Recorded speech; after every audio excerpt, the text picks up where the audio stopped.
Welcome to St. Jerome's University, and welcome to the St. Jerome Center for Catholic Experience. My name is David Seljak, and I am director of the center. Our lecture series this year is called Amazing Church. When Joseph Cardinal Ratzinger was chosen as Pope last year, the media focused on how conservative he was.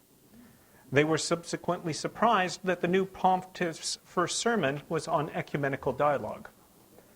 Had Father Ratzinger given that homily in 1955 as a young priest and theologian instead of 2005, he most certainly would have been fired from his post at the Higher School of Philosophy and Theology of Freising. He would have ended his career then and now.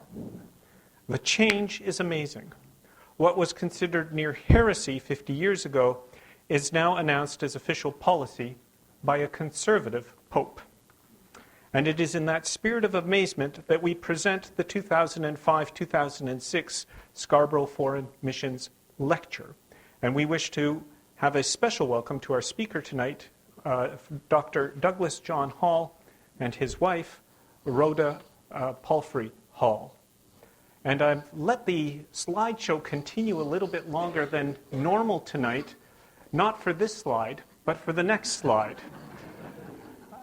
Which is, many people would know that Dr. Hall was the first principal of St. Paul's College, St. Paul's United College, and it's not just Cardinal Ratzinger's theology that has changed in the last 50 years.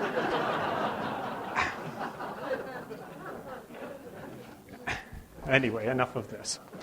What I'd like to do tonight first is to begin our evening in a way that I hope will become standard practice here at the center.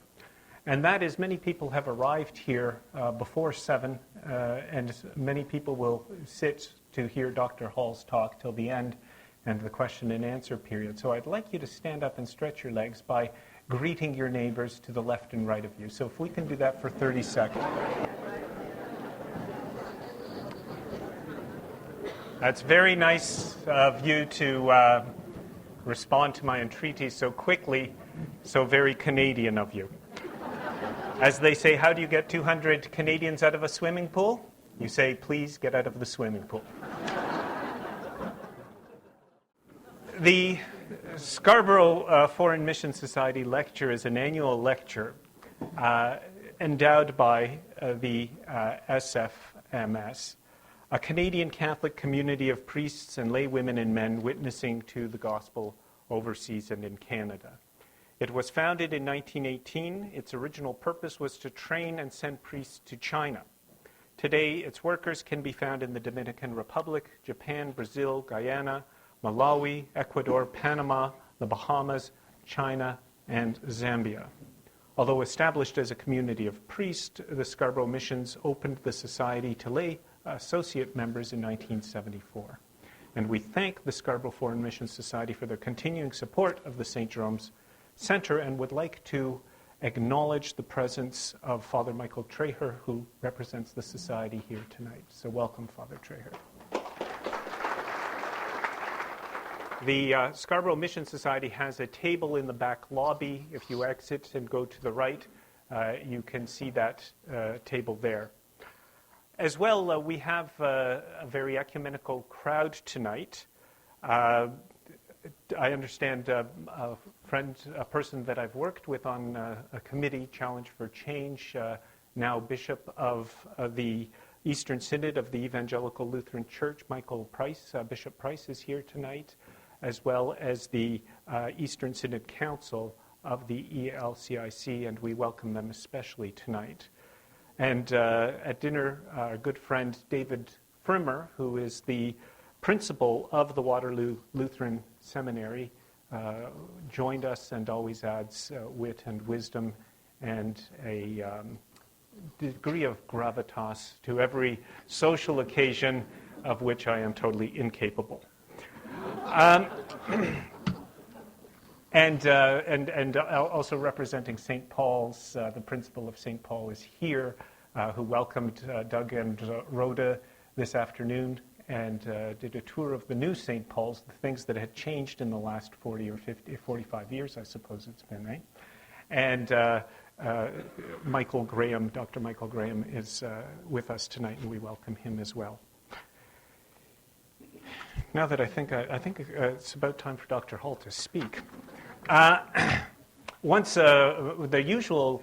role here, Michael Higgins sends his regret. Tonight is awards night for St. Jerome's University, and he would desperately like to be here. He's a good friend of the Scarborough Missions. He's a great admirer of Dr. Hall, but other duties take him away from this. And it was once remarked that with my long introductions and Michael's traditional long conclusions, that once we had a speaker who couldn't make it because of illness, and I gave the introduction, Michael gave the thank you, and nobody noticed.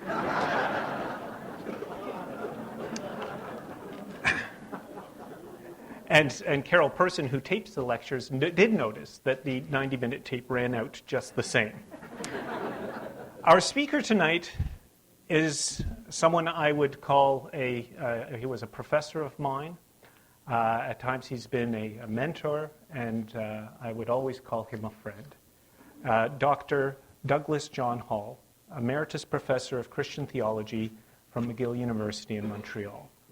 He is a native of southwestern Ontario. As I drove him to Waterloo from Woodstock, where his family home was for a while, he described all of this area, which is supposed to be native to me, not native to a Montrealer, in fine detail. He was ordained by the London Conference of the United Church of Canada in 1956. In 1963, he earned a doctorate of theology at Union Theological Seminary in New York City. He served a small parish of his denomination for 2 years, from 1960 to 62, and then became the first principal of St. Paul's United College here at the University of Waterloo until 1965. He then held the McDougall Chair of Systematic Theology in St. Andrew's College in Saskatoon for 10 years, from 1965. Somehow, he was persuaded to leave Saskatchewan to become a professor of Christian theology in McGill's Faculty of Religious Studies, where he taught for 20 years, retiring in 1995, just having survived me as one of his students.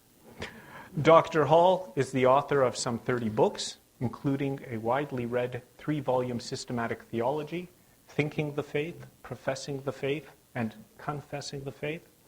His other books include The Steward, A Biblical Symbol Come of Age, and Why Christian, for those on the edge of faith. He has also recently published, in 2003, The Cross in Our Context, Jesus and the Suffering of the World, and his latest book, although with an author as prolific as Dr. Hall, one hesitates to even introduce a sentence with those words, because by the time you get to the end of the sentence, another book may have well appeared.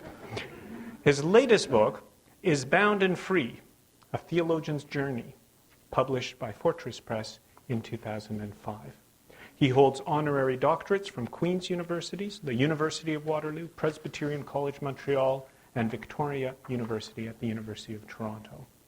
In 1995, he received a Distinguished Scholar Award from Union Theological Seminary, and in 2002, he was given the Joseph Sittler Award for Leadership in Theology by Trinity Lutheran Seminary, Columbus. He was made a member of the Order of Canada in 2003.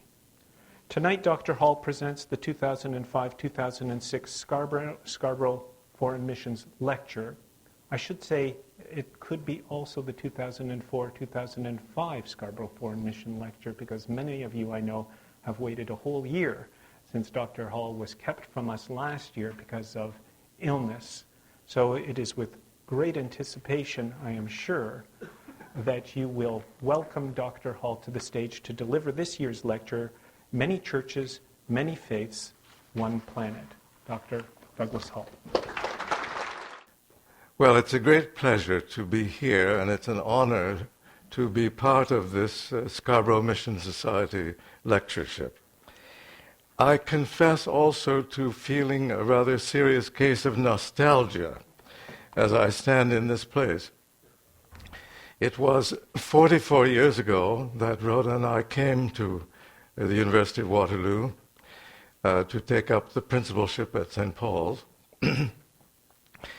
I think I was the youngest of the 4 principals, and I know I was the greenest.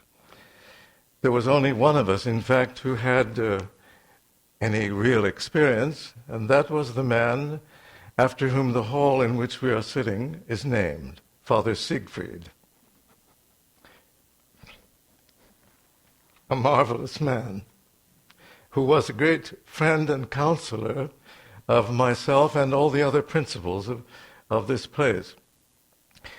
That was the year 1962 that we came, and you'll remember that another important event was going on about that time, the Second Vatican Council. The four principals got together from time to time, and we decided at a certain point, I think it was my suggestion, in fact, that we should invite a young theologian, a Roman Catholic theologian, who was making a name for himself by interpreting Vatican II to us Protestants. This was Gregory Baum. And somewhere in the annals of the Kitchener-Waterloo record, there is a picture of the four principals of these four colleges standing and looking over the shoulder of Gregory Baum at some notes he has, and exuding the kind of sense of warmth and the newness of this wonderful relationship that we were discovering because of the ecumenical experience. Well, it's a great pleasure to be here, and a nostalgic one. The concern that drove me to prepare this lecture was articulated in the starkest manner conceivable in two words that were scrawled on the graffiti inviting outer wall of the Presbyterian College in Montreal. These words, written in large, black, angry letters, appeared in the immediate wake of the events of September the 11th, 2001. And they were obviously intended both as a commentary on the religious inspiration of that event and as a militant challenge to all of us in the region of McGill's Faculty of Religious Studies, with which the Presbyterian College is affiliated. The two words were, religion kills. Religion kills. I'm sure that all of us who taught or studied in the Faculty of Religious Studies at McGill at that time felt the sting of that accusation. I know that as a Christian I did, and I suspect that the same sense of judgment was felt by my colleagues and students who were Jewish, Hindu, Buddhist, Muslim, or members of other faith traditions. Religion kills. The same sentiment was expressed more gently and at greater length in a letter to the editor of the International Herald Tribune, and it seemed important enough to the moderator of the Central Committee of the World Council of Churches to be cited early in his official report delivered in Geneva in the fall of 2003. He wrote, "The fundamental problems we are facing today derive from religion. Most of the terrorism and counterterrorism in the world are based on religious fanaticism and extreme belief systems." Now, these sentences are not the ravings of secular exhibitionists or disgruntled atheists. The accusation they level at religion is representative of thought entertained by significant members of our civilization's most concerned citizens. And don't they represent also the spoken and unspoken anxieties, perhaps even the shame, of those of us who, to a greater or lesser degree, regard ourselves and are looked upon by society at large as being religious? Few thinking persons would be ready to regard religion as being wholly detrimental to the life of the world. And yet it would be difficult indeed in today's global village to ignore the role of human religious fervor in the many and various threats to planetary existence that shout at us out of every news broadcast and look out at us through the eyes of many who are the most obvious and immediate victims of those threats. The threats of which I'm thinking include not only terrorism and counterterrorism, but economic injustice, the maldistribution of global resources, environmental degradation, the oppression of women and children, globe-encircling diseases, and many other impediments to creaturely well-being that use and misuse the religious impulse for their inspiration. The day is over when religion could be thought an unambiguously good thing, as many in the past believed it to be. Informed and sensitive members of every faith tradition today are likely to think twice, if not explicitly to demur, when they hear themselves described as religious persons. It may be that the human being is by nature religious. Dietrich Bonhoeffer's well-known remarks notwithstanding, homo religiosus may still be a more accurate generalization about humankind than is the rather pretentious designation homo sapiens. But there's no more self-evident, but it is no more self-evident that our religious impulse will actualize itself in ways that are recognizably good and life-giving, no more than that our human instinct to self-preservation or sexual expression will actualize themselves in a benevolent manner. At very least, religion, like sexuality and self-preservation, seems to be an ambiguous quality in the human. Its actualization will depend upon many influences, internal and external, that are not necessarily implicit in the impulse to religion as such. Among those influences is what might be regarded or might be termed world consciousness.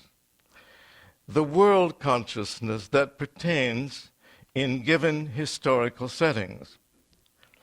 In the relatively small and homogeneous geographic units that were dominant in the pre-modern periods, and in varying degrees until very recent times, even in the so-called developed world, in those situations there was little, relatively speaking, to challenge a religion that assumed the right to pursue its own interests without considering the implications of its beliefs and pursuits for the larger community of human and extra-human life.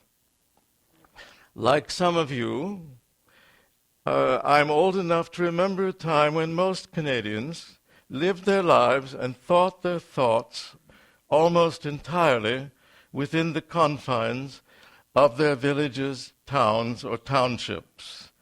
The great world, Asia, Africa, Latin America, even Europe, the great world was, of course, there. It was out there for them, for us. But with few exceptions, it was not part of our immediate involuntary consciousness. Most people not only acted locally, they also thought locally. The realities of the past half-century have changed all that. Not only the communications revolution, but frequent travel, the mobility of entire populations, the presence in our midst of large numbers of non-European peoples, the fact that the vast majority of our population now lives in sizable multicultural cities, the swiftness with which communicable diseases in human and animal life affect us all, and many other factors, have produced in most of us a degree of world consciousness unheard of in my childhood and youth. As many have pointed out, the most important consequence of the post-World War II space exploration has probably been the subtle but entirely effective manner in which it has engendered in all of us an awareness of our common and unalterable location within the biosphere of a small blue-green planet, beautiful and fragile, floating in an unbounded sea of space. I don't for a moment suggest that everyone has fully absorbed the ontological and ethical implications of this new world consciousness, hardly. But I do believe that it affects all of us in an appreciable way.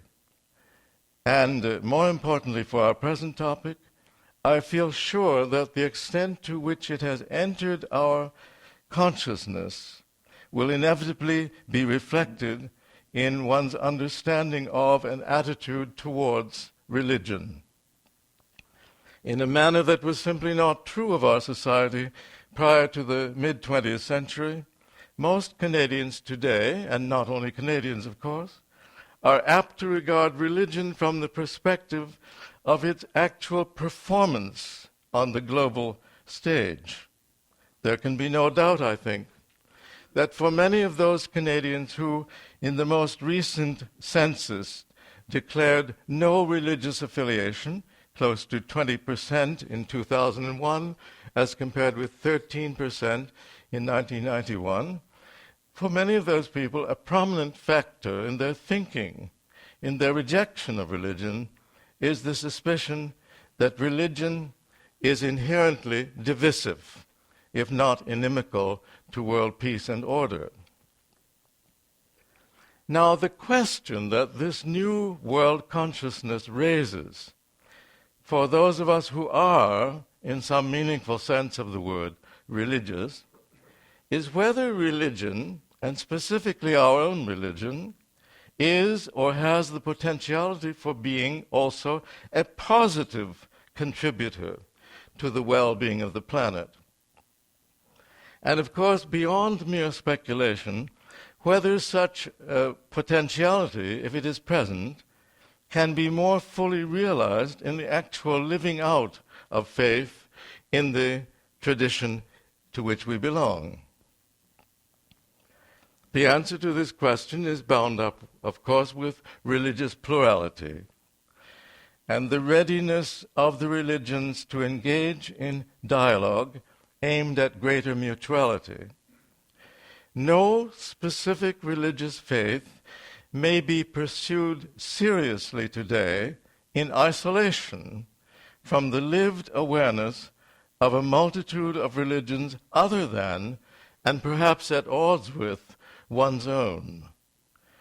Part and parcel of our expanded world consciousness is our increasingly existential awareness of the plurality of religions.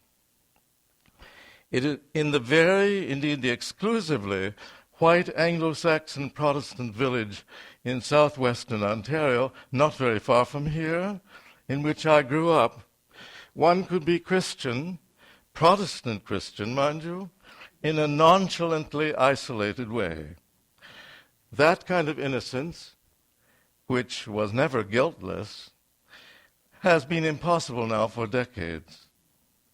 As Wilfred Cantwell Smith put it in his 1962 CBC lectures, published under the title The Faith of Other Men, the religious life of mankind from now on, if it is to be lived at all, will be lived in a context of religious pluralism. It will become increasingly apparent that to be a Christian in the modern world, or a Jew, or an agnostic, is to be so in a society in which other people, intelligent, devout, and righteous, are Buddhists, Muslims, Hindus. The more conscious we become of the physical unity and vulnerability of the one planet, the more pressing is our need to come to terms with Earth's many religions.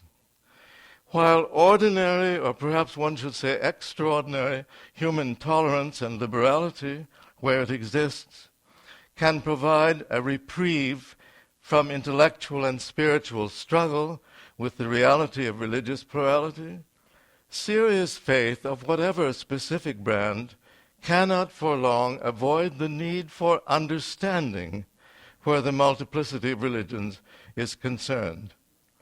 And in significant portions of the globe, by which nonetheless the whole globe is affected, such tolerance and liberality cannot be counted upon.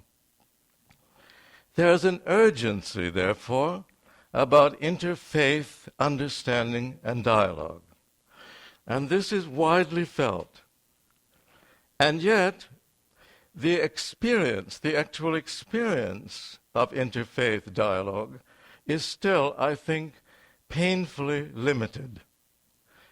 By comparison, the dialogue within the divided and once militantly independent faith communities of Christendom has by now accumulated a whole century's worth of encounter and struggle towards greater unity.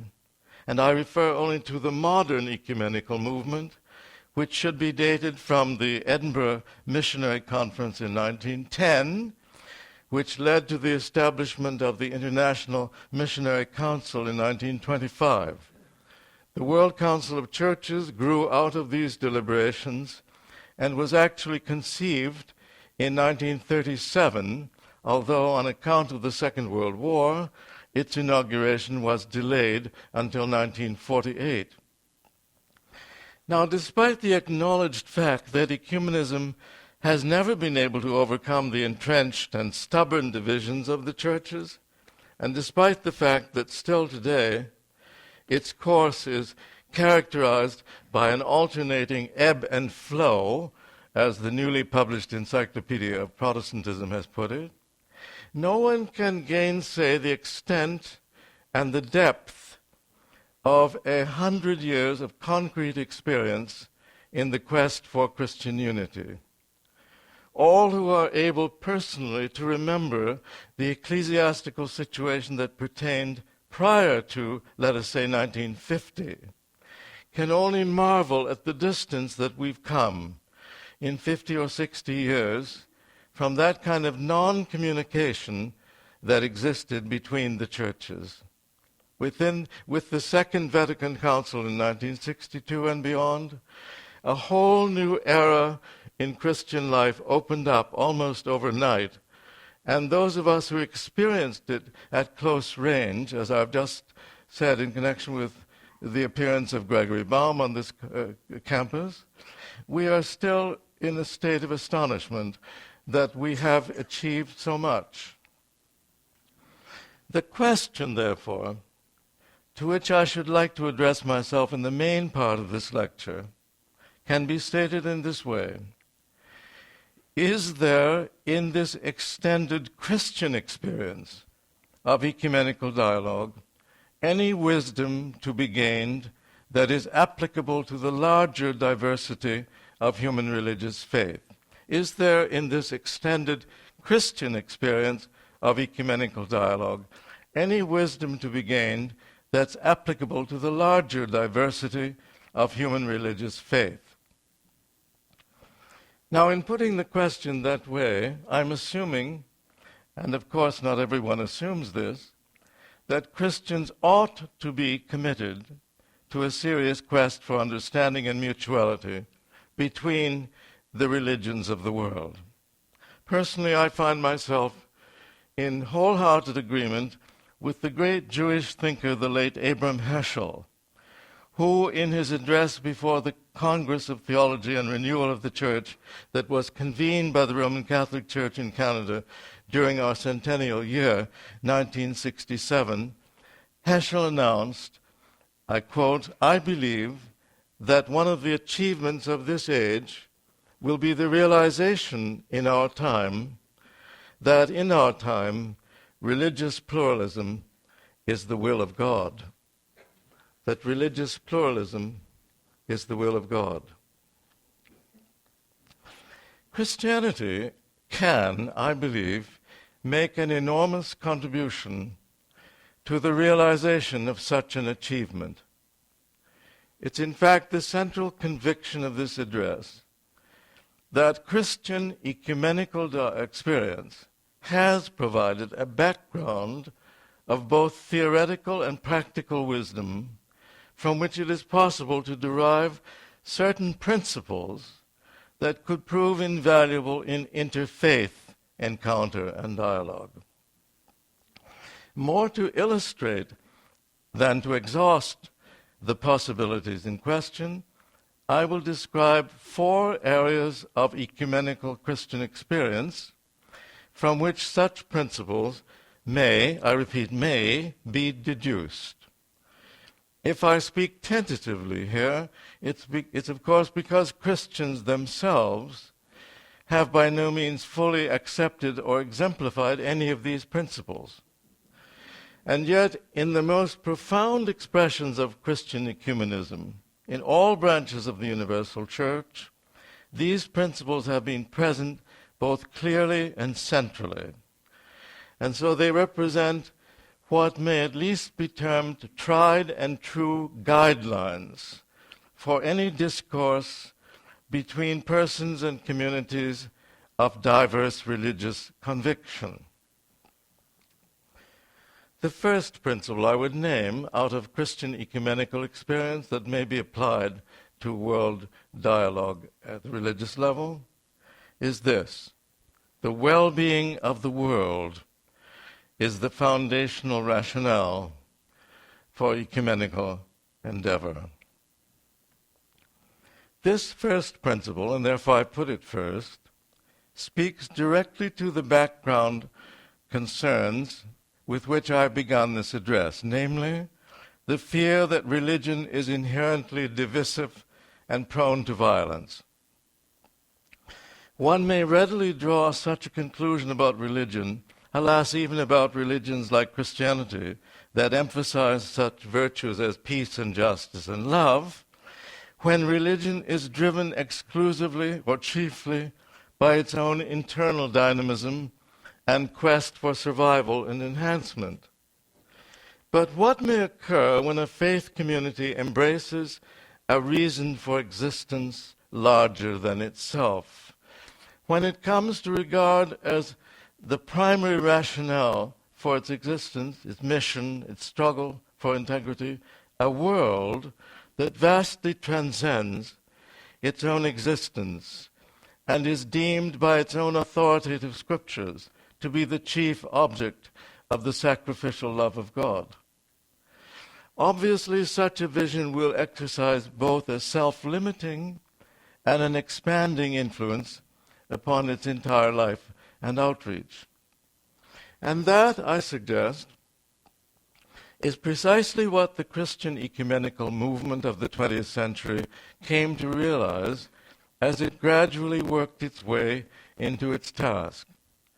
It discovered that so long as the churches were concerned chiefly for their own security and influence, dialogue between them was bound to flounder. But when they felt themselves led by the Spirit of God and the gospel to discern and develop a genuine regard for the fate of the earth, they experienced the grace of a sufficient self-forgetfulness to be in dialogue with one another as participants in a common task, namely the peace and prosperity, the flowering of God's beloved world.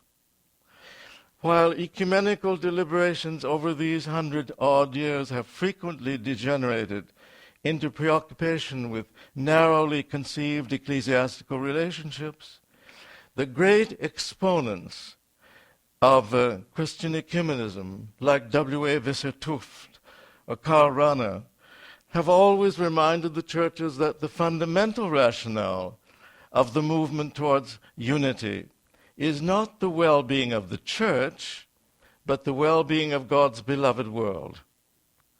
I suppose that the biblical text most frequently quoted in ecumenical discussions over the past decades has been the 20th and 21st verses of chapter 17 of the Gospel according to St. John. There, in his so-called high priestly prayer, the Christ is represented as praying for the unity of his little band of followers to the end that the world might believe. The oneness of the church, said the great ecumenists, is not and must not become an end in itself.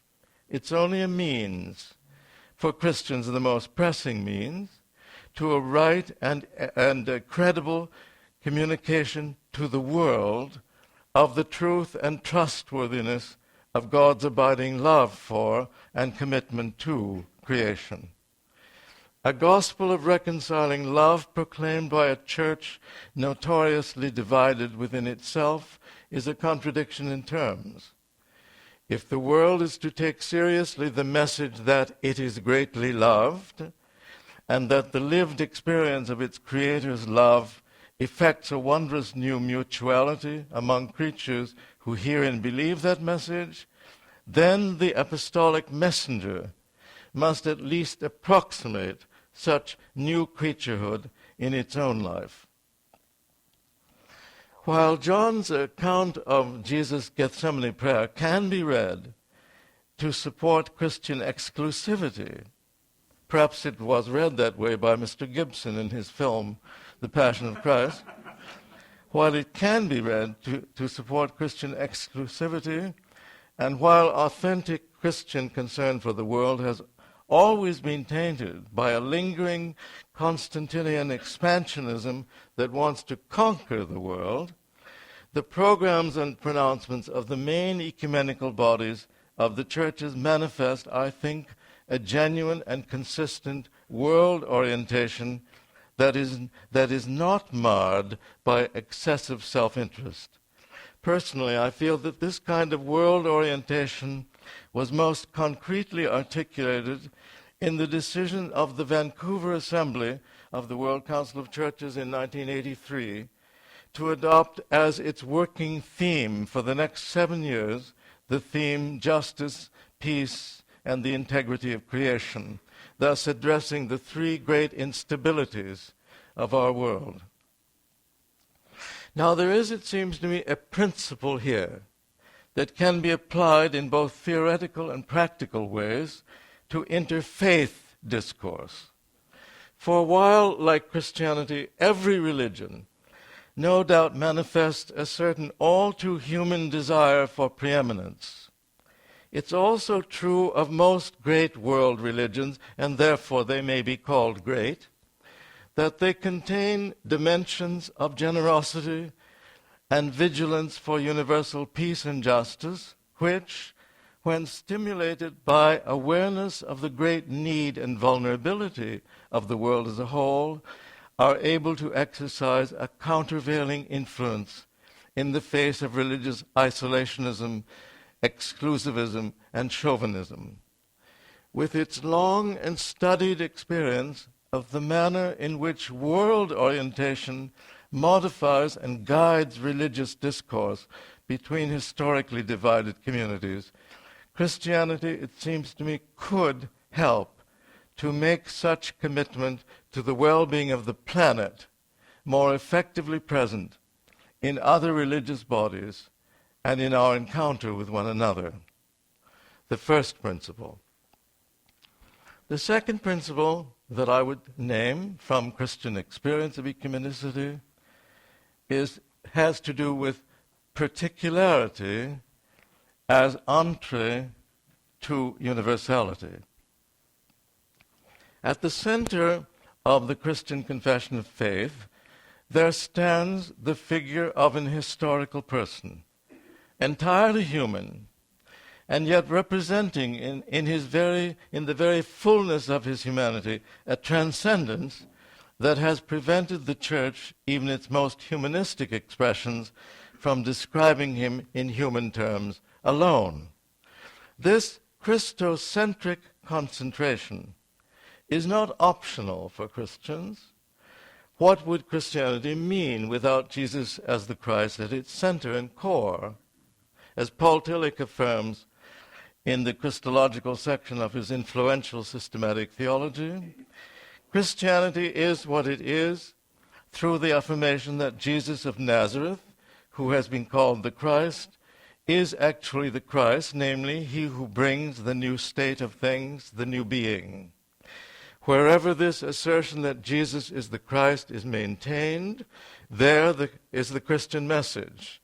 Wherever this assertion is denied, the Christian message is not affirmed.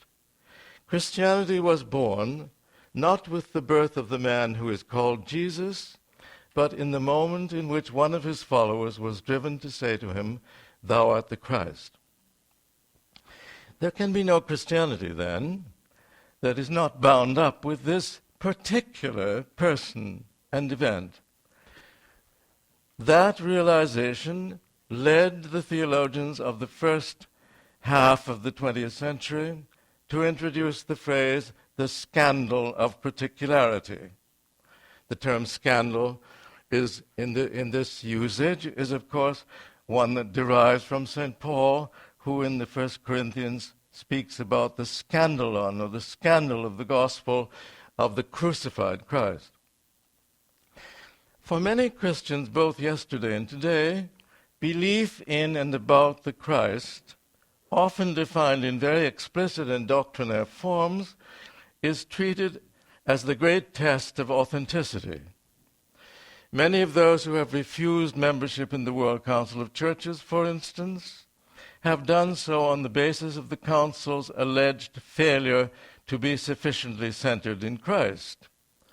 And even within the World Council itself, there has been a never-ending debate between those who stress a strong, definitive Christology to the point of suspecting all who do not embrace their definitions, and others who are vigilant against the substitution of Christomonism for Christocentrism. Among this latter group, there has emerged what I would call a new kind of awareness of the role of particularity in religious faith.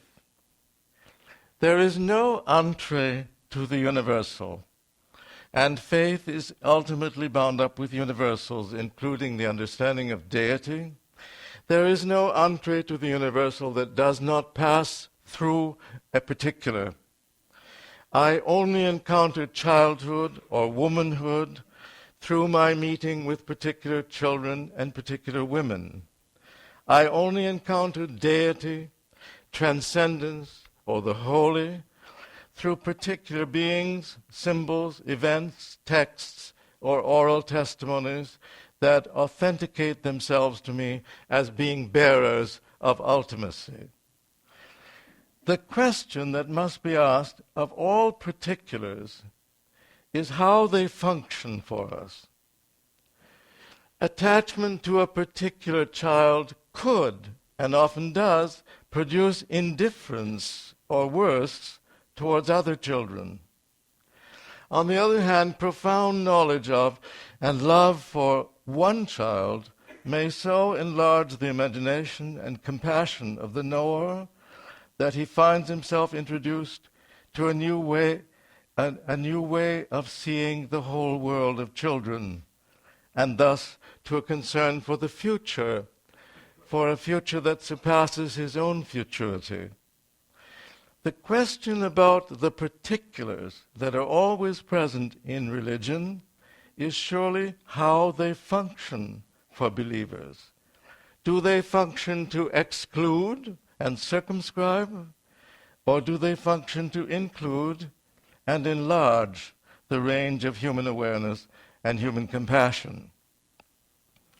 It has been the discovery of those most deeply involved in Christian ecumenism, I believe, that the particular called Jesus, if he remains person, if he is not reduced to mere dogma, if the ineffability of his historic personhood is sustained, if he is encountered as the Word incarnate who defies translation into mere words, if that is the case, then his particularity, while scandalous in terms of the usual presumptions about deity, nevertheless does not function for true faith as an excluding factor, but rather opens faith to the other, to difference, to the mystery of the whole, and in this manner, and in a manner that is both new and often radical.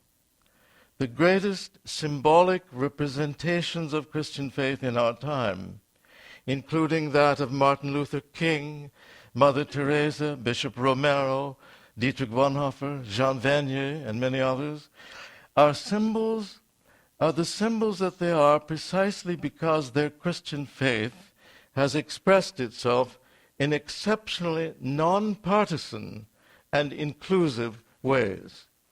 Their particular Jesus has not functioned to narrow their view, but to broaden it.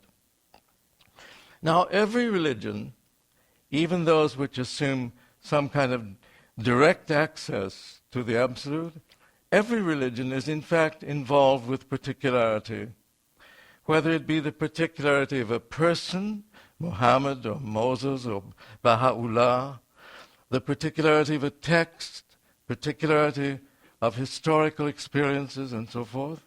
Every religion is involved with particularity. And what one may ask out of Christian ecumenical experience is whether the particularities associated with other religious traditions do not also contain or suggest openness to the other that Christian ecumenists in their internal debates have found to be the case in a Christology that is pursued in depth. Perhaps no religion in the world has been so intensely focused on its revelatory particularity as Christianity has been focused upon Jesus Christ, and often, to be sure, with dire consequences for others. And yet, in the most searching Christological contemplation in and around the modern ecumenical movement, precisely Jesus the Christ, the scandal of particularity, has proven to be the very doorway of many Christians of all persuasions to a universality that otherwise they would not have known. It is therefore possible for Christians to encourage representatives of other religious traditions to explore as fully as possible the potentiality of their particularities to give birth to similar expressions of inclusivity. It is, in short, not a matter of abandoning the particular foci of our traditions, but of allowing them to deepen our awareness of their grounding in a universal transcendence that cannot be possessed exclusively by any or all religions. Thirdly, the quest for power always impairs ecumenical discourse. It has been the experience of Christians involved in inter-church dialogue that there can be no dialogue when the bodies represented approach the ecumenical task with a prior and adamant commitment to the maintenance of their own preeminence. This refers not only to the determination to control discourse and exercise political power in all decision-making, it refers also, and more importantly, I would say, to the assumption that a particular doctrinal tradition has captured truth and must therefore maintain itself intact over against all alternative perceptions. Ecumenical dialogue comes to a standstill whenever its participants act on the assumption that they alone are in possession of ultimate verity. The actual experience of the breakdown of dialogue, whenever that assumption is present, either openly or covertly, has led in ecumenical circles, I think, to a more modest, and I would say to a more profound and more biblically informed understanding of the nature of theological truth. It has done this not as a triumph of Christian humility or bourgeois niceness, but for the very practical reason that without such a critique of truth and of the human and institutional relation to truth, ecumenical dialogue could simply not have proceeded. In the meeting of ecclesiastical bodies that had for centuries been almost totally isolated from one another, and in their isolation could pursue their various orthodoxies without reference to or challenge from other versions of Christian truth, in the actual meeting of these long-separated groupings, it was necessary to rediscover an understanding of the nature of truth which, though never wholly neglected by theological scholarship, could remain a pious sentiment without exercising its innately critical function with respect to the truth claims of the churches. I'm referring, of course, to the biblical conception of truth as a living reality. No one, wrote Paul Tillich, not even a believer or a church, can boast of possessing the truth, just as no one can boast of possessing love. Jesus did not offer his disciples a systematic theology. He offered them himself. I am the truth, St. John's Gospel has him declare, thus capturing the livingness of truth as it is understood to be throughout the Older and Newer Testaments.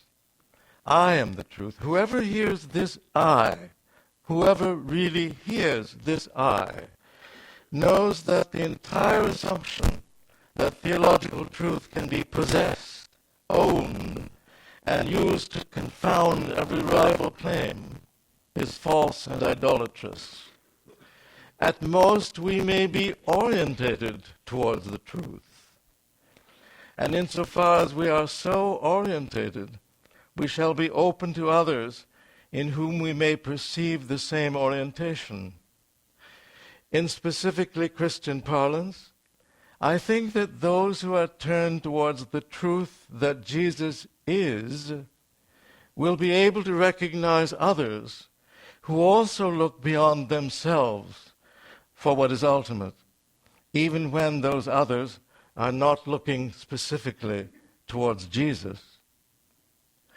Christian ecumenicity has been able to function, not often or consistently to flourish, but at least to function for 100 years, only insofar as it has been capable of realizing this modesty factor in this principle.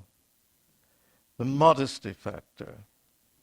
Cynicism might write such modesty off as being nothing more than the influence of modern humanism or liberal civility. But it is in fact the consequence, I would say it is the necessary, the absolutely self-evident consequence of a faith that is founded not on propositional truths, but on the truth of encounter with the divine, with the eternal thou. Under the impact of diverse and sometimes antithetical testimony to the meaning of that encounter, Christians in ecumenical conversation had once more to realize that their doctrine can only point to ultimate reality. It cannot contain ultimate reality.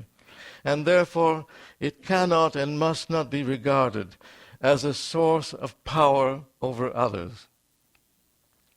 This realization is plainly present in the concluding words of the report of the moderator of the World Council of Churches 2003 address, from which I quoted briefly earlier, where he says, any religion that aims for power loses its raison d'etre. God is the owner, the protector, the sustainer, the reconciler of the whole of humanity and creation. Religion is the servant and agent of God's universal plan. End of the quote. So again we may ask, is there not in other religious traditions also, and perhaps even in the religious impulse as such, something comparable to this recognition of the transcendence of ultimate power, especially the power of truth. And may not Christians, on the basis of their own experience of the ways that such a recognition, stimulated by diversity, exercises a qualifying effect on religious discourse, may Christians themselves not exemplify and encourage other members of other faith traditions to explore their own traditions for exactly that insight.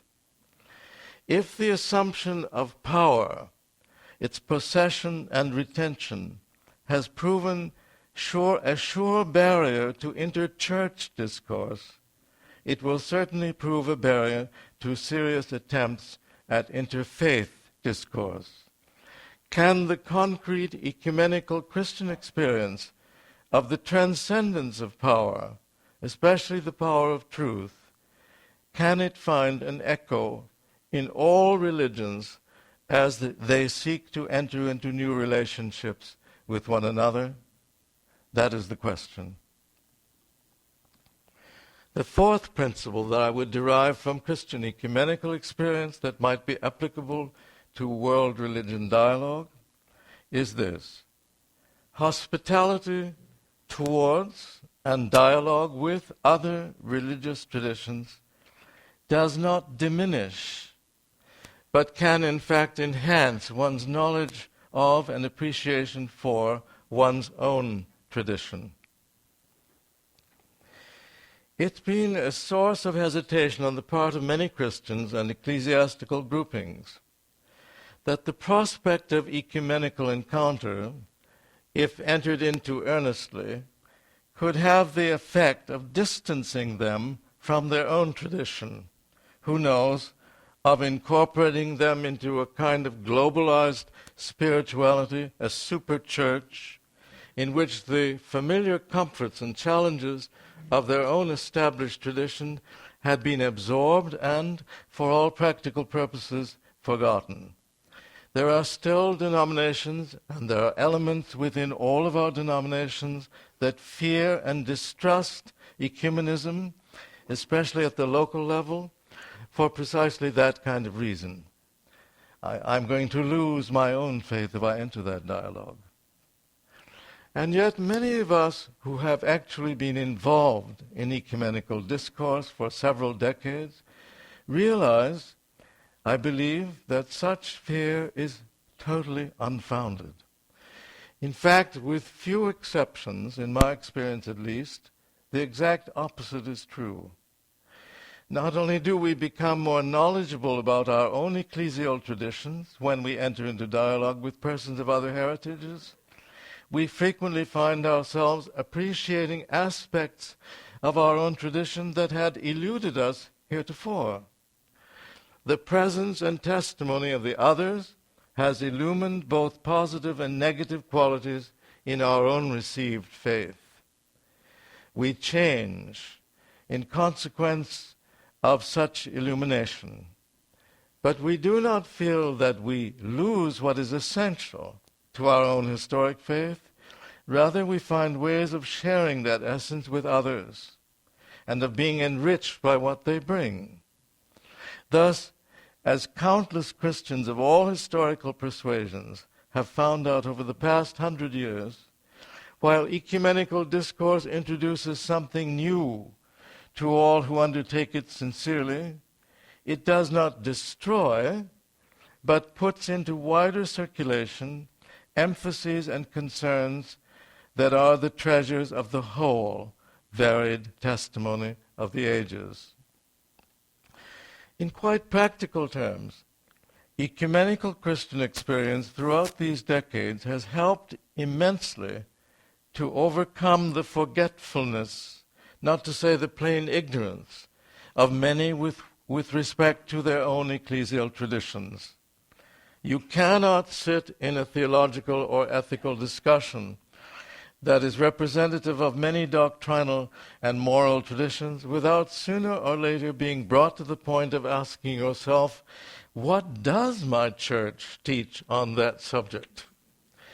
In the post-Christendom era that is now the social and cultural context of all Christian groupings, there's a growing awareness of the often appalling lack of knowledge, scriptural, doctrinal, historical, that characterizes most of our churches. And yet, without such knowledge, faith itself will not survive, to say nothing of specific communities of faith. Churches will not be kept going by sentiment or ritual or hereditary custom. Anselm's dictum, fides quaerens intellectum, real faith seeks understanding, has a new currency and urgency among us now. In churches that face demise of automatic religiosity, there is among those who remain a felt need to understand what they believe. And that need is nowhere more in evidence than in the meeting of once separated Christian bodies with one another. Now, this experience of Christian ecumenicity, namely that hospitality towards and discourse with the other, does not diminish but can enhance knowledge of one's own, has immediate applicability, a fortiori, to interfaith encounter. Conscientious Christians often tell themselves and one another that their knowledge of other world religions is appallingly slight. But whenever interfaith religious dialogue is attempted, especially although not exclusively at the congregational level, Christian participants have realized, often to their chagrin, that their knowledge of their own tradition is almost as minimal as their knowledge of other faiths. Heretofore they have been satisfied with generalities and pious cliches and favorite Bible verses.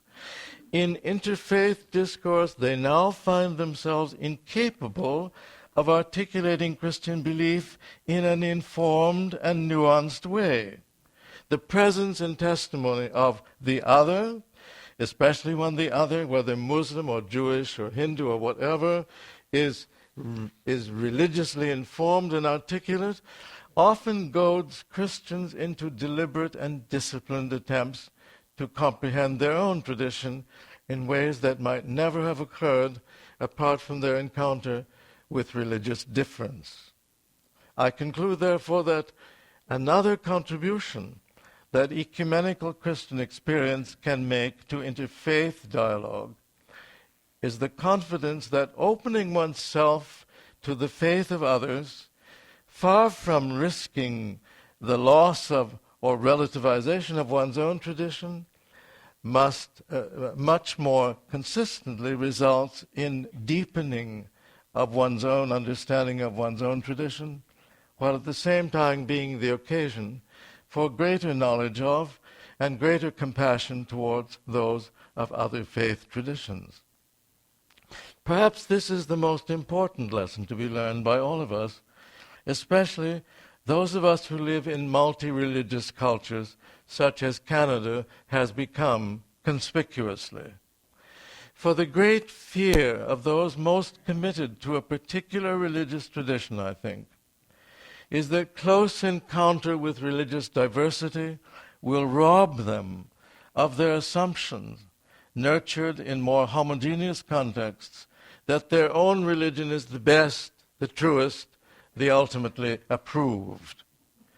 Genuine and sustained interfaith dialogue, which surely must include those most committed to their specific religion, and not only persons of a liberal frame of mind, genuine and sustained interfaith dialogue will only be feasible where there is some assurance that the encounter with difference will not result in the loss or relativization of the faith that one has known and loved. Christian ecumenical experience can contribute very much to the building of such assurance. I must conclude.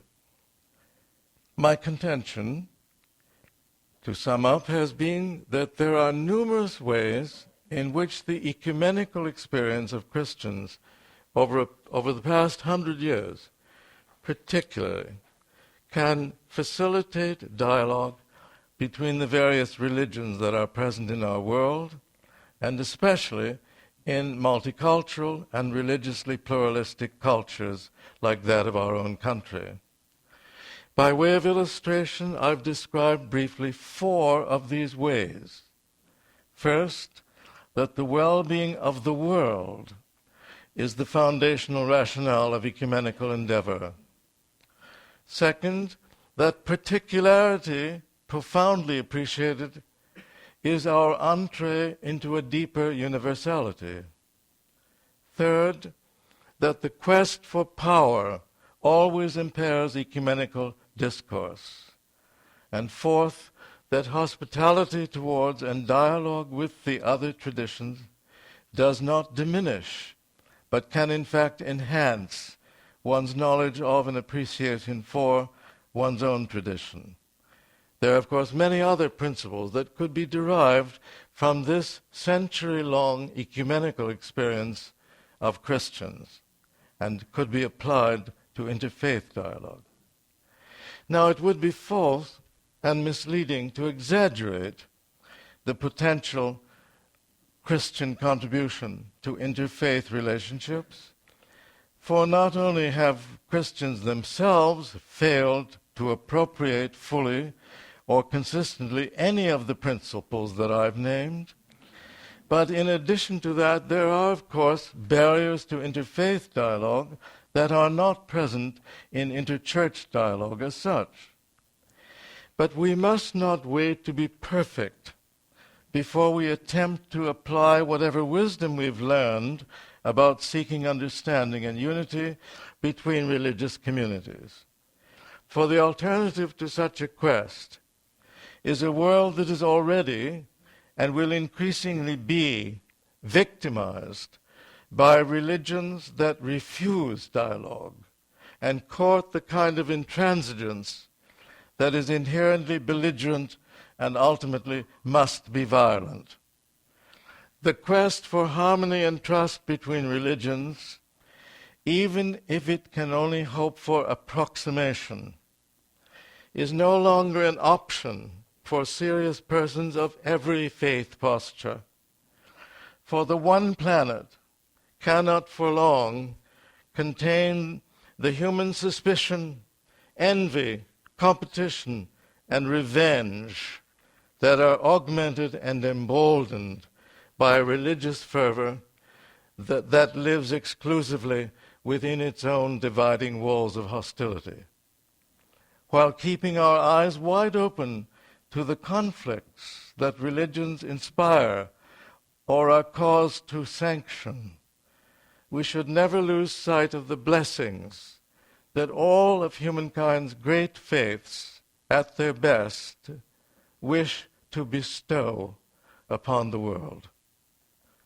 Thank you very much. Yes. Dr. Hall will take some questions from the audience, and if you will raise your hand, I will recognize you and you can ask your question. I have a microphone here somewhere. I put it down. David.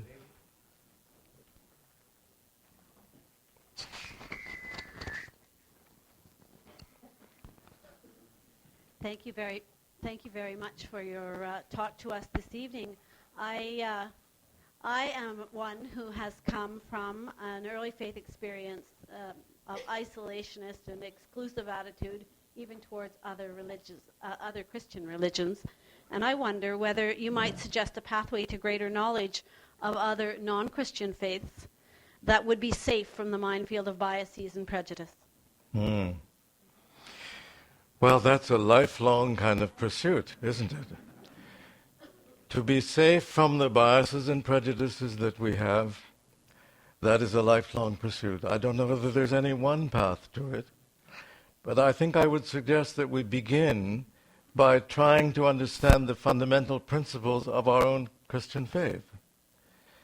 I mean, I don't think there is any place in the Scriptures where one could justify the existence of prejudice, of racial prejudice, of gender prejudice, and any other kind of prejudice, as a being of the essence of Christian faith. I think there's no one way in which those kinds of prejudices can be dispelled. But as Christians, we could begin by taking seriously our own teaching, which I think is, it's not only tolerance, it's not only that we're asked to be tolerant of others, because tolerance is really just a way of looking past one another. But we're asked to love, and that's a much more intense kind of involvement with other people. It doesn't mean that we must simply overlook the fact that we differ, but we must try to understand the difference and realize that that it's possible to live in a world of difference. I think one of the wonderful things about our own country is that we have object lessons of this every day of our lives, riding in our public transportation, in our classes, at school, in university, simply being shopping. We encounter other people who are different. And if we once get to know those people and who they are, where they've come from, what problems they've had to face, we develop, I think, a greater compassion for them, even when we can't identify with them fully. And we never can, of course, fully. So the answer is there's no one path, but the place to begin, if we are seriously Christian, would be by exploring the principles of our own faith.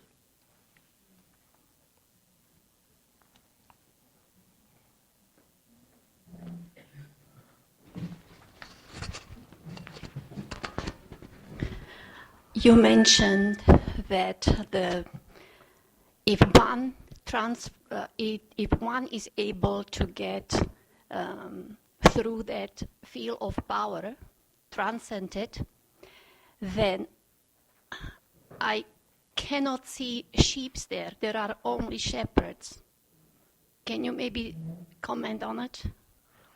I'm afraid I haven't understood your question. Can you elaborate a little bit? The power is, it seems to me, the way the world is structured is on power. More power you have, more sheep you need for it. More what you need for it? Sheeps, like what the followers. Oh, I see. Sheeps and shepherds. Yes. Yeah. So if you can get through that field of power, if there is no more power, you don't have sheep, you don't have followers. I'm struck always by a statement that I heard where somebody said, Jesus did not say, count my sheep. He said, feed them.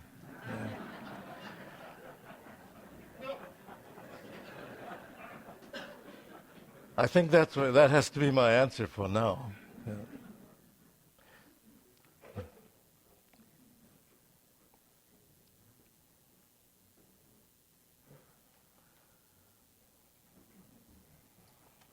I was beginning to think you left them speechless. We usually have a very hyperactive crowd here.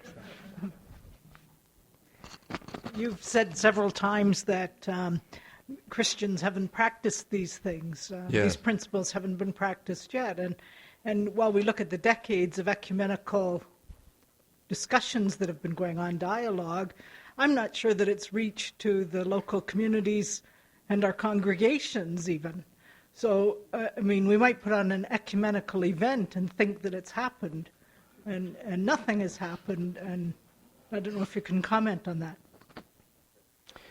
Well, I understand perfectly well what you're talking about. One can easily be discouraged at the extent to which this 100 years of Christian experience of ecumenical dialogue has filtered down to the pews, as one says.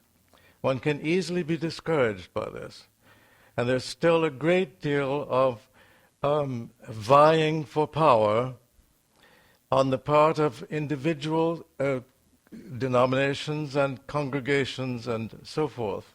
One can easily be discouraged looking around.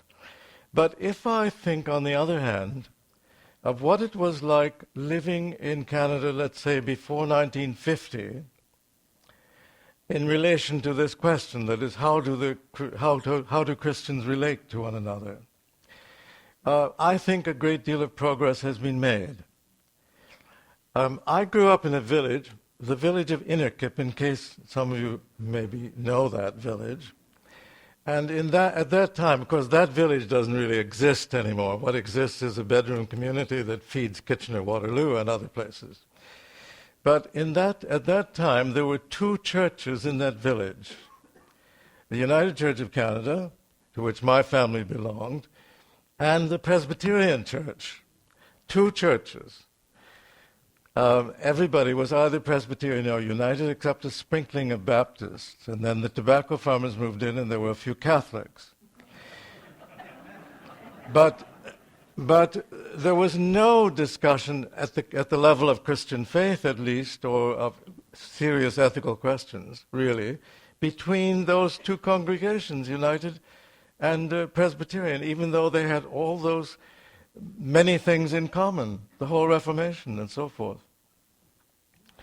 Now, that situation has changed significantly. Not everywhere and not deeply, but all of us now have a greater, I think, awareness of the variety of Christian faith and life, and we're not so much afraid of each other as we were.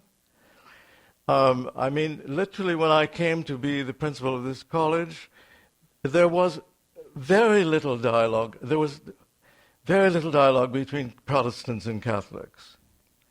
When I was a student at the University of Western Ontario, I used to see priests from St. Peter's, young priests in training, on the campus. They all wore black, and they walked around and they didn't look at ladies. And we sat in the same classes, and we had absolutely nothing to say to one another. So that has changed. Now, those of us who have been privileged to be in specific dialogues of the World Council of Churches and the Second Vatican Council and so forth, probably feel that more has changed than really has changed, because we've been somehow at the center of it. But I think that the whole atmosphere, among Christians at least, on this continent, is very different from what it was when I was a child and when I was a young person. So even though one gets discouraged when one looks at specific local things and the lack of the church speaking with some kind of unified voice, one can see, nevertheless, a kind of progress. If one looks at the longer range, one can see a progress that is, I think, very impressive. We are no longer divided in the way that we were divided. And I don't think we ever again can be divided in quite that way.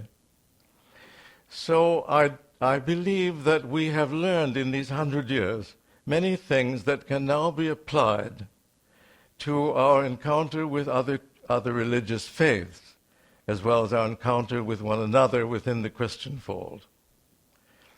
One alternates in life between good days and bad days, between optimism and pessimism, but on the whole, it seems to me, we can be happy that the ecumenical movement has done as much as it has to overcome our terrible dividedness.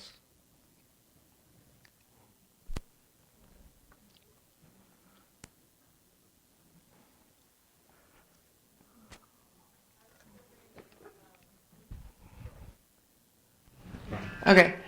I was just wondering if, from your experience, there was any prominent aspects of the Eastern traditions, Hinduism, Buddhism, even Sikhism, that stood out to be contributing factors to religious peace-building or interfaith dialogue?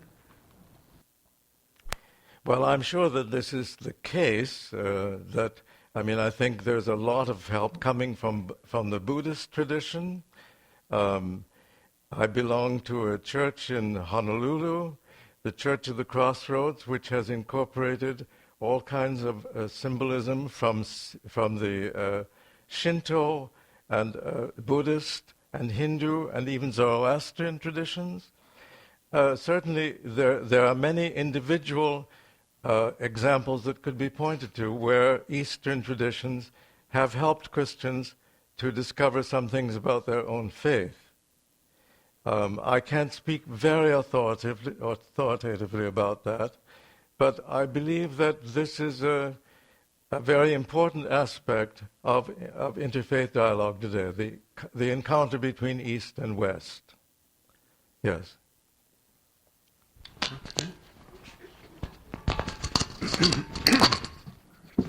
I'm interested in the question you raised and the way it's formed. Can religion also contribute to planetary well-being? Yes. I take that to mean religion in the best sense, the holistic sense. But also, what is meant by also contribute to planetary well-being? Is there something else that religion might contribute to? Well, yes, the whole point of my introduction tonight was to say that religion has contributed to a great deal of violence and conflict in the world. And then the question was, and when I described that, religion kills. When I described that, then I asked the question, can it also contribute, on the other hand, to planetary well-being? That was simply the structure of my thought.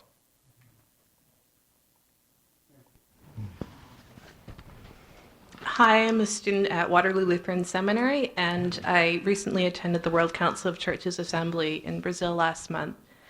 And with all due respect to my principal dean and bishop, who are both here tonight,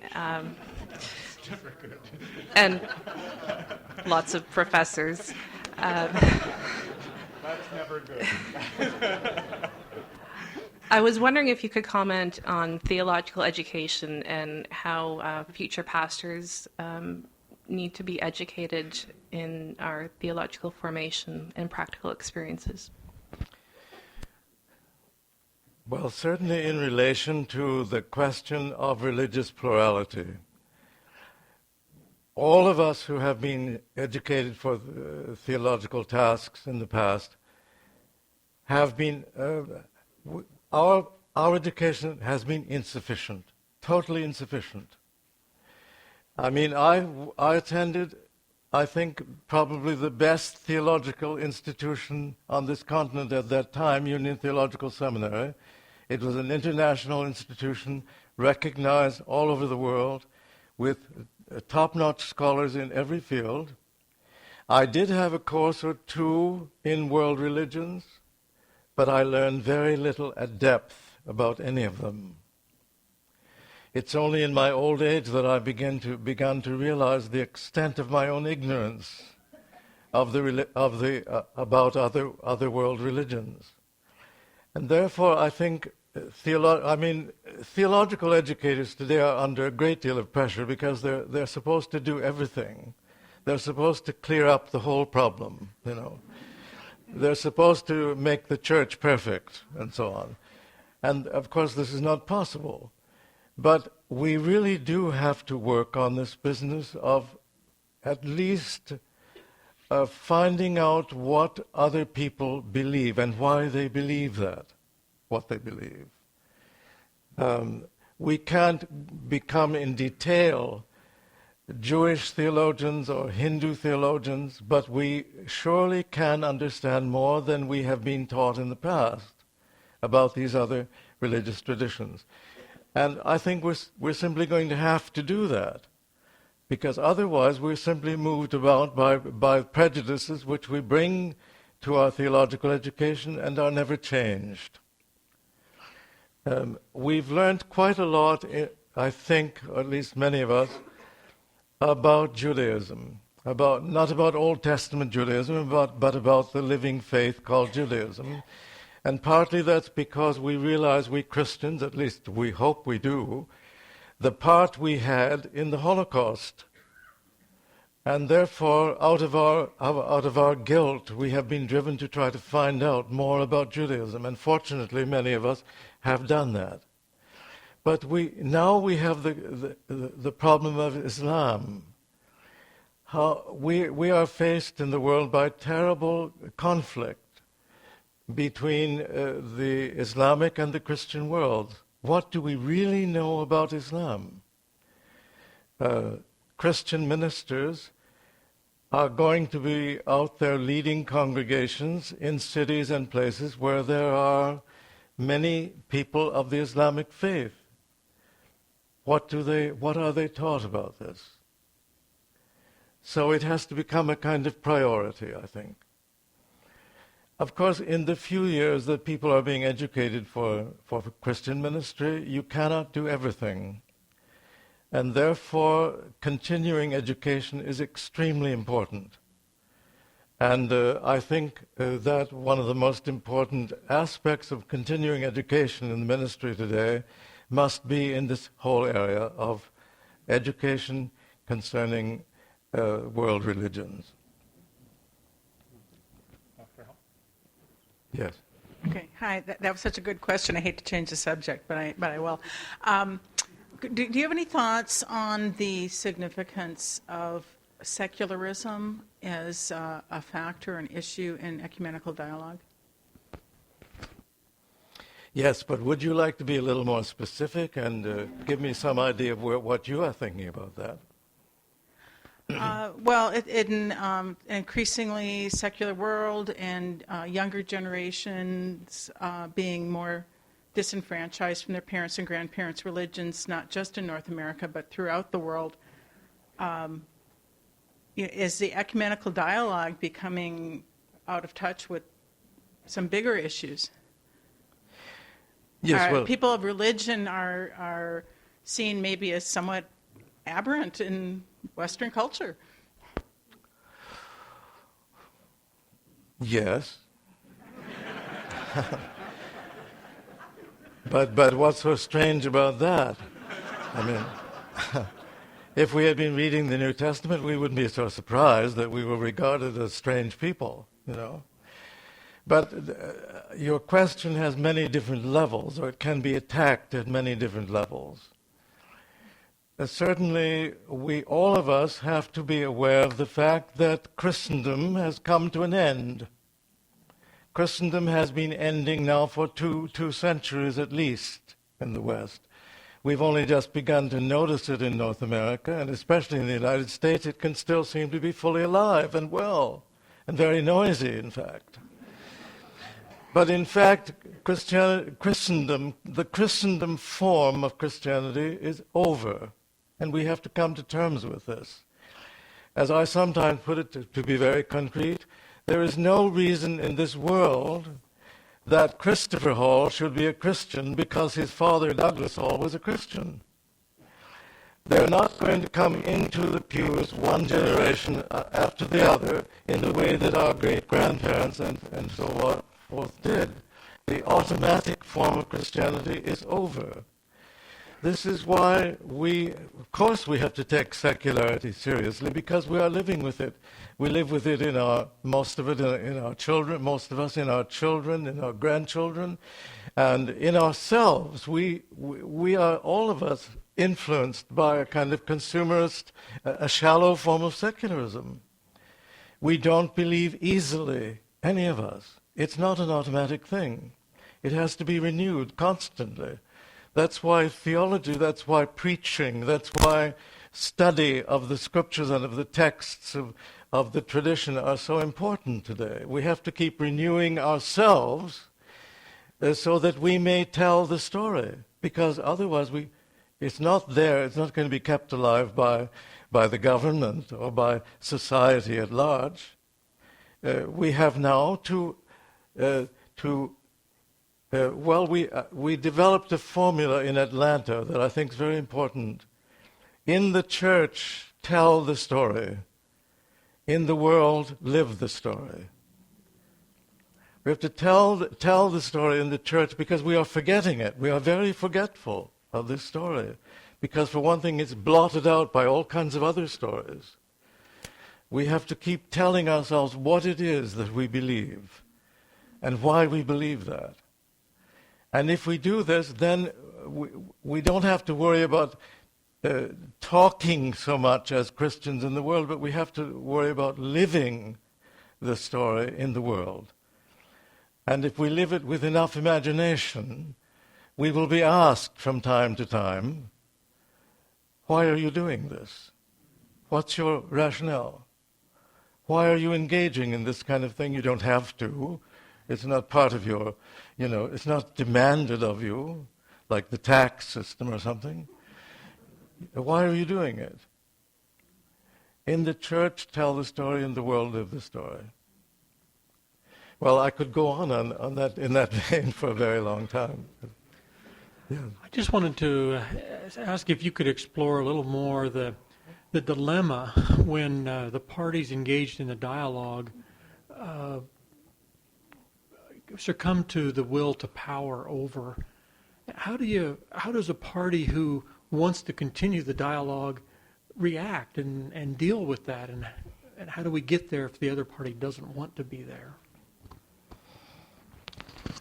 Yes, well, I don't think there's any one practical answer to that question. It depends on the situation, what is going on specifically in this situation. But of course, in terms of a general wisdom, one can always ask, what is the motivation behind power? Why do people need to act powerfully? Why do they need to have power?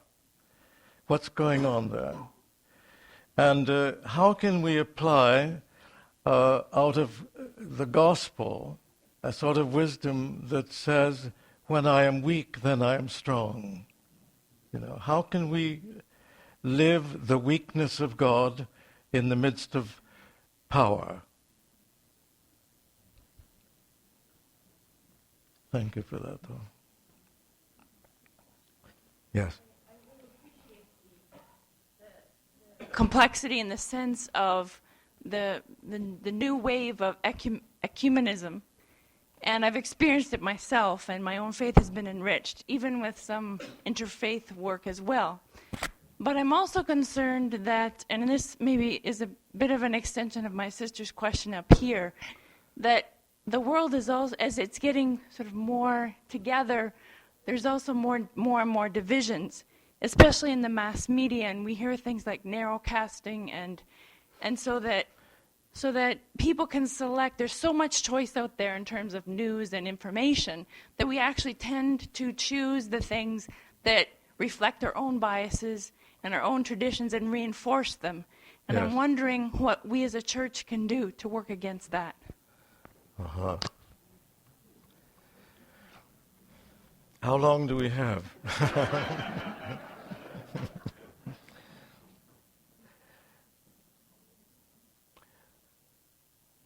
I'm really at a loss to know how to speak to that question. What does it mean that we have all these choices? If you go into a supermarket and you see all of these choices that are before you, what does this do for you? I find, I don't know about you, but in shopping, in big stores, in malls and so forth, I become terribly confused and tired. I get absolutely tired. So your point is well taken about the choice that we're constantly being asked to choose. And I think it's right, too, when you say that we often choose what appeals to us immediately, what backs up our own prejudices and biases and wants and needs. How do you change that, or how do you meet that? I think, first of all, you do it by understanding that it is a reality.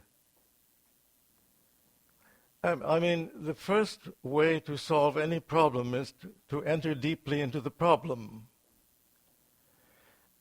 Even if you can't find answers to the problem, to enter deeply into the problem is already a kind of answer. I mean, if a person realizes that all this kind of choice that they're being given finally amounts to no choice at all, really, but it's all just variations of the same thing, for example. The consumer society, if it's just variations of the same thing, then this will be an insight that you can bring to your life as a kind of critical, as a way of distinguishing between important and unimportant things. Again, there is no one way of answering the kind of question you raise, but simply to enter deeply into the problem is already the beginning of an answer. This will be the last question. Yes. Dr. Hall, I'm still struggling with the response to the statement that religion kills. People give many examples, as you well know and as you have illustrated, of what they think is the truth therein, one of which is the problems in Northern Ireland. Now, personally, I believe that that's not really a struggle arising out of religion, but it's a struggle that has arisen out of an invader coming in and dispossessing the native people. So it's really a struggle that has risen out of the seeking of power and land. And the religion was, I believe, to be an accident or accidental to that. And so when I consider that statement, religion kills, I wonder, in a world where there is no religion, would we not still kill? In other words, are we blaming religion for something that, or maybe blaming or using religion? Using, of course, using. The question is not whether religion as such kills, but whether we are able to use our religion for evil purposes, for questionable purposes. And this obviously is the case. Religion is used. So the question that leaves with us as religious people is, what safeguards do we have in our religious understanding to prevent its being misused in that way? We have to understand then that religion can be used for evil purposes, because it's happening all over the place. And therefore we have to ask ourselves, what can we do to prevent our religious faith from being used in that way? What built-in critique of the power of that principle of the use of religion do we have? Do we have enough self-knowledge as Christians, for example, to realize that if you take a principle like the omnipotence, the all-powerfulness of God, and if you run with that principle, that principle can lead some people at least to believe that if they can tap into that power, then they will be able to conquer. So what kind of safeguards are there in our doctrine of God, for example, in the concept of divine omnipotence, to prevent that kind of consequence from occurring? We have to be, if we are religious, we have to be vigilant about the way in which our religion can be misused and is being misused. That's all I'm saying.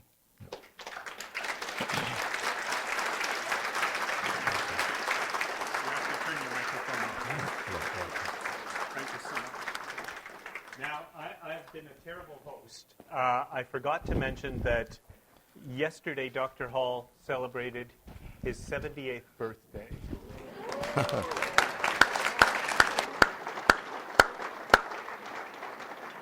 And to make up for my grave error, I won't sing happy birthday. Dr. Hall, you started your talk saying that you were moved by a certain nostalgia, and I confess that I too listening to you lecture again after all these years, found myself overwhelmed by a similar nostalgia. And at the height of your lecture, I found myself, just as I had in your class 18 years ago, I found myself drifting off to sleep. No, the memories. No, I wasn't the best student. No, it's true. No, in fact, I was moved by a certain nostalgia. I forgot you talked the way you did. I forgot you lectured the way that you did. I remembered that it was elegant. I remember that it was elegant and eloquent and challenging, but I forgot to what degree. And I thank you again just for that wonderful memory. The people talked about how things have changed, or you talked about how things have changed so rapidly. Gregory Baum, who spoke here about a month ago, once told me a story. He was the first Roman Catholic priest to lecture at Emmanuel College, which is the United Church Seminary at the University of Toronto.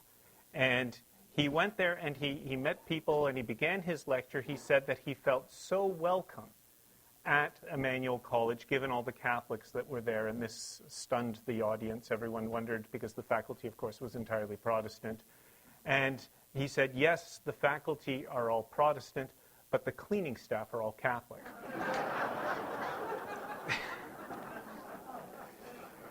And your remark about the tobacco farmers brought that story back. I mean, the Catholic Church has for so long valued the unity of the faith as a gift from God. And today you have challenged us to ponder whether or not religious pluralism might be the will of God. And in this context, that is indeed something we must ponder very seriously. In a lecture that I found both moving, not just for nostalgic reasons, but intellectually challenging and emotionally moving, you have pointed out the ambiguity of religion, especially religion in a global society.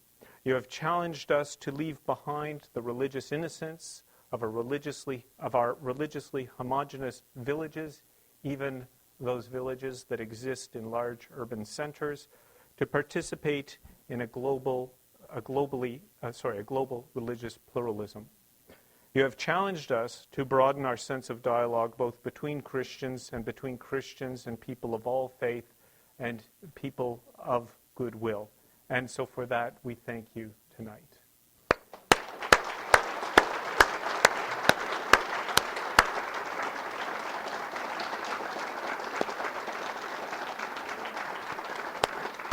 And before we sing Happy Birthday, I would like to make an announcement.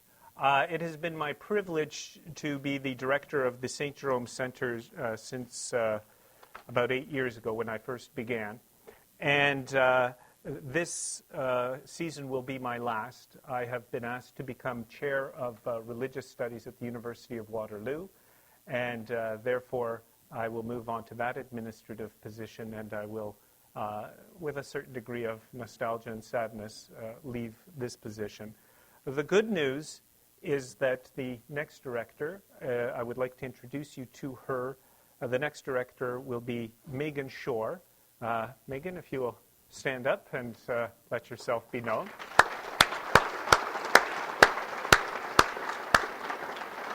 Megan is no stranger to St. Jerome's University. Indeed, she received her Bachelor's of Arts from St. Jerome's and the University of Waterloo, of course, in religious studies. From there, she moved on to do a master's at Dalhousie University in international relations, and from there to a PhD at Leeds University in the United Kingdom on the role of religion in the Truth and Reconciliation Commission in South Africa. And so she is doing some wonderful research there, and I'm sure you will find next year's program to be engaging, challenging, and interesting as we have tried to make them in the past. So welcome, Megan.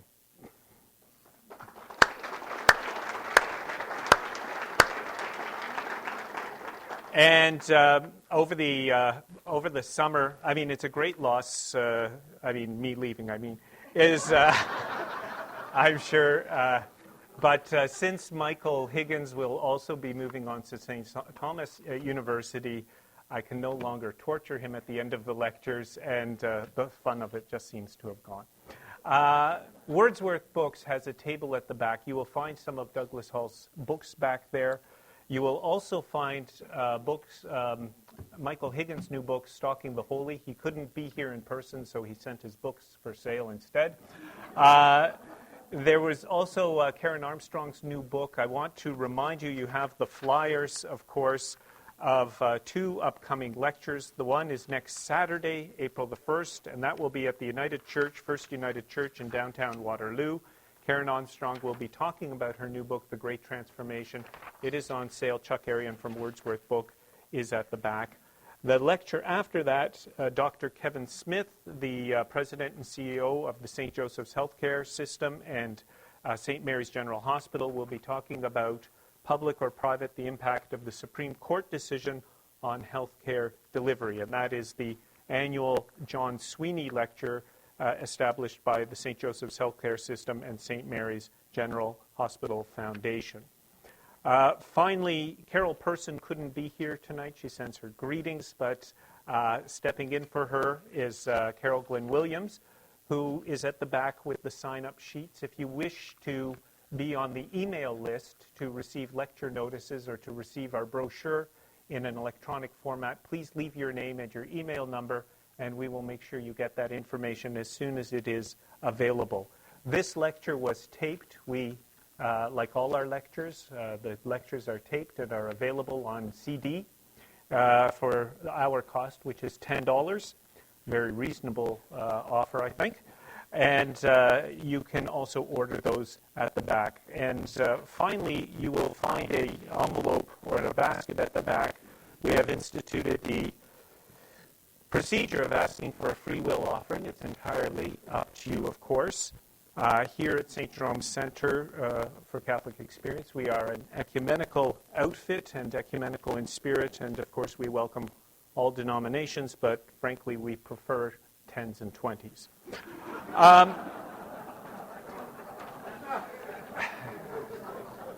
And those new security-coded $20 bills, don't worry, we do accept those.